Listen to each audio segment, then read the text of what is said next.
Paní Daňa celý život nosila toulavé boty. Špagety jí vařil pěvec Pavarotti.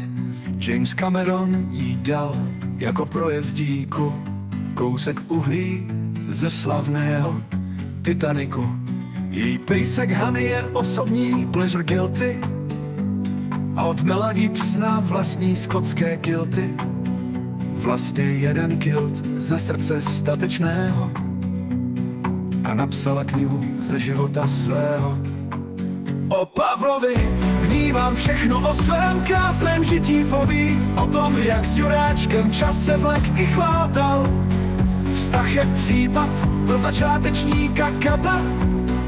No a dále dozvíte se v této zkazce.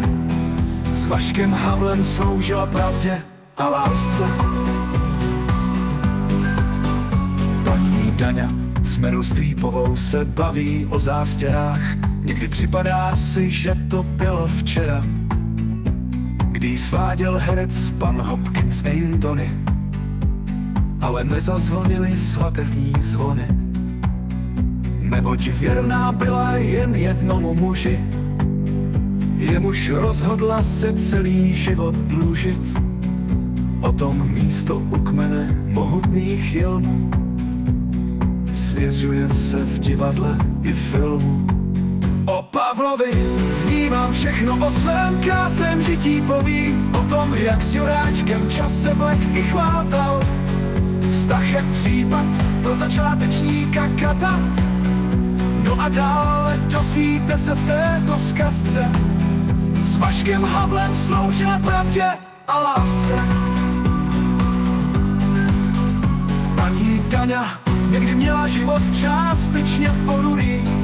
V Hamburku se stala ministrem kultury. Zasloužila se o vznik muzea fotky. Její způsob vedení, ten nebyl krotký. Byla šéfkou kulturní rubriky Bildu. Vedla možná Horsta, Helmuta či Hildu. No a o tom, jak dál její život plyne, je film, který bude už příští rok v kinech.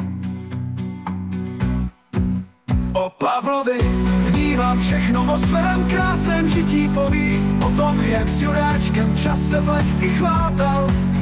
Vztah je případ pro začátečníka kata. No a dále dozvíte se v této zkazce. S Vaškem Havlem sloužila pravdě a lásce.